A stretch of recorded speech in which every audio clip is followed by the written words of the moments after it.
ஸ்ரீ கராத்த முனிப்பனுசாமி திருக்கோயில் ஜோதிட நேயர்களுக்கு வணக்கம். 2026ஆம் ஆண்டு பிப்ரவரி மாதம் மிதனராசி நேயர்களுக்கு வணக்கம். மிதனராசி நேயர்களே, உங்களுக்கு மாத பலன் மாதத்துக்கு மாத பல பார்க்கலாம் வாங்க.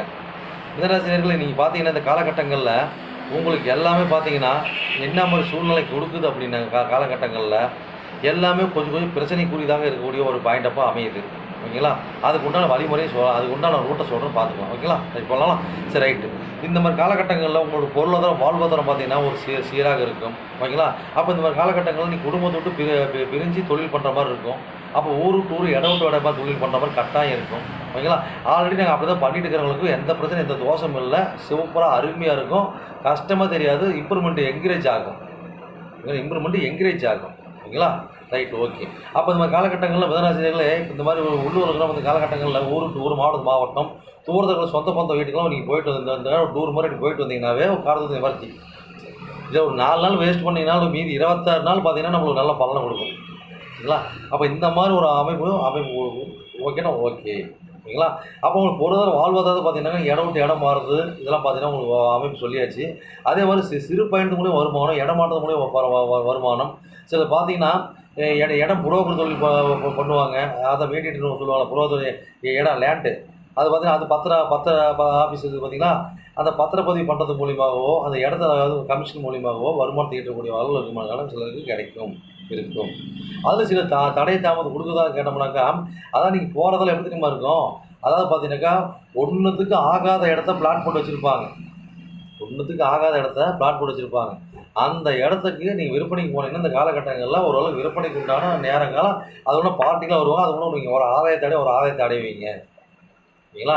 அப்போ இந்த காலகட்டங்களில் வீடு வண்டி வாகனம் எல்லாத்துக்கும் கவனம் தேவை, உஷார் தேவை. அப்போ வீடு வண்டி வாகனம் இதெல்லாம் பார்த்தீங்கன்னா இந்த கோர்ட்டில் நம்ம ஒரு பிரச்சனை நடக்குது. அப்போ அதுக்கு இந்த மாதிரி பிரச்சனை கோர்ட்டில் இருக்குதுன்னா இந்த மாதிரி பிரச்சனை பெருசாக நீங்கள் வந்து ஒரு எஃபர்ட் போடாதீங்க, ஜெயிக்கின்னு எஃபர்ட் போடாதீங்க. இந்த காலகட்டங்களில் மத்தியமாக தான் இருக்கும். தோல்வி ஆகாமல் வந்தால் சரி. அப்போ வீடாக இருக்கட்டும் வண்டி வாகனமாக இருக்கட்டும் இது சார்ந்த பிரச்சனை கோர்ட்டுக்கு கொண்டு போயிருந்தால் அது மத்தியமாக இருக்கும். அல்லது இனி புதுசாக நீ கொண்டு போகிற மாதிரி சூழ்நிலை வந்துடும். பார்த்து கவனத்தோடு இருங்க, ஈர்ப்போடு இருங்க, தெளிவோடு இருங்க. ஓகேங்களா? அப்போ குலதெய்வத்தை வழிபடுங்க, அப்போ இஷ்ட தெய்வத்தை வழிபடுங்க, உங்களுக்கு ஒரு வழி கிடைக்கும். ஓகேங்களா?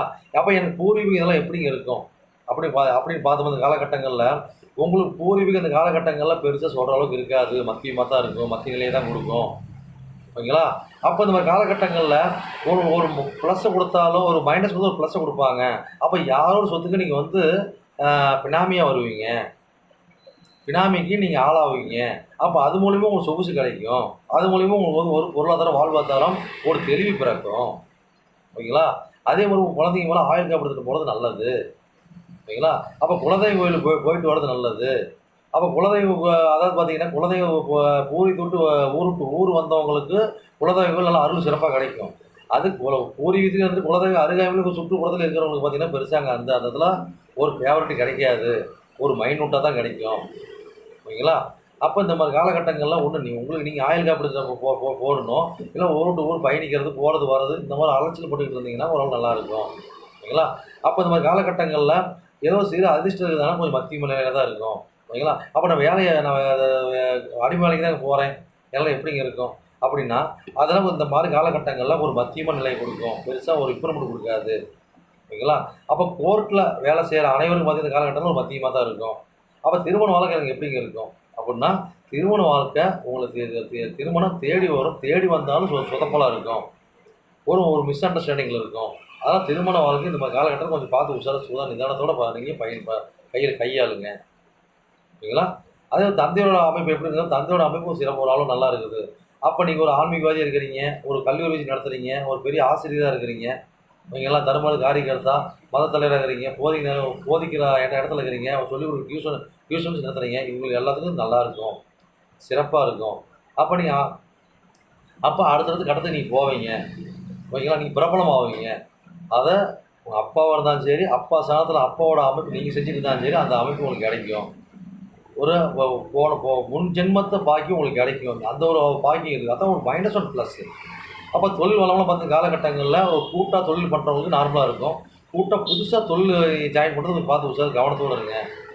அப்போ தொழில்னு பார்த்தீங்கன்னாக்கா வீடு, வண்டி, வாகனம் இந்த மாதிரி தொழில் பார்த்தீங்கன்னா பழசு செய்யலாம். புதுசுக்கு இங்கே இடம் கிடையாது. ஒரு மத்தியமான நிலையில் இருக்குது. சரியா? டைம் ஆயிடுச்சு. நன்றி. வணக்கம்.